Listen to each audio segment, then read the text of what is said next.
What's up everyone, and welcome back to another What If video. Last time, we left off with the group returning from Namek after reviving Krillin, and living in relative peace until they encountered Trunks when returning. During this time, Krillin started to train with Kaioken, which he learned while dead. Raditz and Bulma got together, and along with the Sun family, they were actually expecting a kid now. Trunks arrived and warned everyone about the androids, and also briefly tried to explain Super Saiyan since no one knew what it was yet.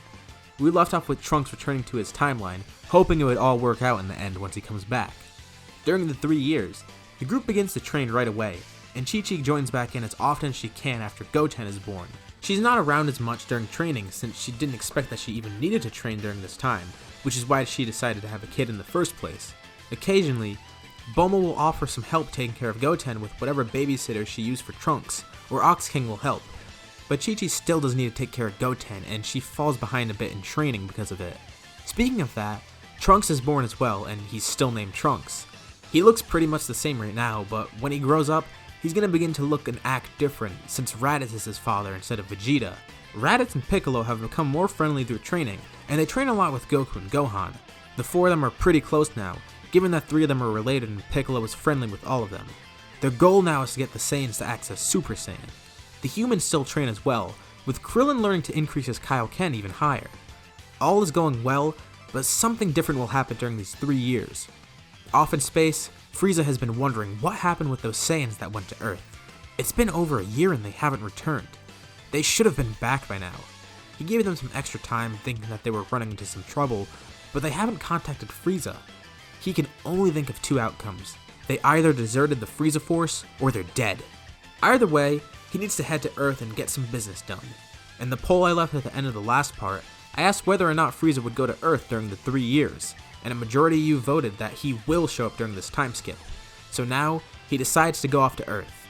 About a year or so since Trunks has arrived, training is going well and is getting more intense. While only at grade 1, Goku was the first person able to unlock Super Saiyan. Soon after, Raditz was able to get it alongside with his brother. Their goal now is to train with it as much as possible and get Gohan to unlock it next. Chi-Chi has also started to train more, but not as much as before. In terms of power levels are irrelevant right now, but she's the 3rd strongest human behind Tien and Krillin since she missed out on some training. Once she begins training more and more, she eventually gets a new outfit that's similar to Goku's as she starts to get back into it. Goten is now 1 and still needs some care from Chi-Chi while everyone trains, but she's adjusted her schedule so that Goten gets the care he needs and she still has some training time. This is a big deal and she needs to be strong enough to handle it, or else they'll all probably die. Unlike in the original story, her mindset is different this time. Whereas before she didn't even want Gohan training despite the fact that the world was at stake. But in this timeline, she realizes the threat and wants to train to prevent it from happening. During the training, they all sense something approaching, and Raditz knows exactly what it is. He hasn't sensed Frieza's ki before because he didn't know how to sense ki back then, but once he sees the ships arriving, he knows for sure that it's the Frieza Force. But he honestly isn't too worried. They're more than strong enough to easily kill Frieza, and if they work fast enough, King Cold won't be an issue either. The 2 of them are basically training dummies for them. Frieza steps out of the ship with King Cold at his side. They're greeted by Goku, Gohan, Raditz, and Piccolo. Only knowing Raditz, Frieza ends up finding out what happened and that Vegeta and Nappa have died, and Raditz actually did desert the Frieza Force. This angers Frieza, but he doesn't care. It gives him an excuse to dispose of these monkeys. Goku tells Frieza that his fight is with him and Gohan, while Raditz and Piccolo face King Cold for the time being. For some training, Goku lets Gohan fight Frieza first. Even though Gohan's in base, with all the training and the time that has passed since the last few parts, Gohan's able to actually fight First Form Frieza pretty well. Frieza is annoyed and eventually goes into his 2nd and 3rd form, and Gohan begins to lose ground but still holds his own. Goku sees that it's becoming too much as Frieza becomes more and more violent and tries to power up further, so Goku ends up stepping in to fight Frieza himself. Frieza ends up going all the way to his final form, with Goku still in base. Knowing Frieza will probably destroy the planet if he drags this out too long, Goku ends up going Super Saiyan and killing Frieza after the fight goes on for a bit. It was easy for him, and once he actually transformed, Frieza was nothing to Goku. It was a good way for him to gauge his and Gohan's power. He goes to check up on Raditz to see how he's doing, and Goku sees that Raditz is just sitting there in Super Saiyan, with Piccolo looking completely speechless. The area is empty except for a big crater with King Cold's cape lying on the ground, and there's no trace of him other than that. Raditz had a little bit too much fun with this and decided to go Super Saiyan right away, not actually realizing how strong he was in this form. But he's gauged his power now, so even though he accidentally killed King Cold a little too quickly, he's still got a little something out of it. And since they arrived on Earth now, that'll affect a certain android in the future, since the drones of Dr. Gero now have access to the DNA of Frieza and King Cold, which is something that they didn't have before. Raditz is pretty happy about this. Now the Frieza force is essentially nothing and he doesn't have to worry about Frieza anymore like he was in the last parts. He didn't even realize that Frieza posed no threat to them at this point. Training continues and this battle gave them some brief insight and experience. Well, at least for Goku and Gohan it did. It also made Raditz realize, why is he still wearing his Frieza Force armor? He doesn't need these anymore, so it's time for him to get a change of clothes, and Piccolo gives him a clothes beam. Raditz's new outfit is inspired both by his friend and brother, having a similar look to Goku's, but with the color scheme of Piccolo's. Now, the training resumes and everyone grows exponentially further. Before the 3 years end, Gohan is just about able to use Super Saiyan and is prepared for the androids. Chi-Chi has also begun training a lot more, almost as much as she did in the beginning of the series, but still not being fully devoted again. Also, she makes sure that Goku takes his heart virus medicine as he soon begins to show signs of the heart issues. Having her around when training means that Goku's never gonna fully experience the virus, and he won't go out of commission during the fight with the androids. He's cured already. Speaking of which, the day arrives and the androids are now in the city.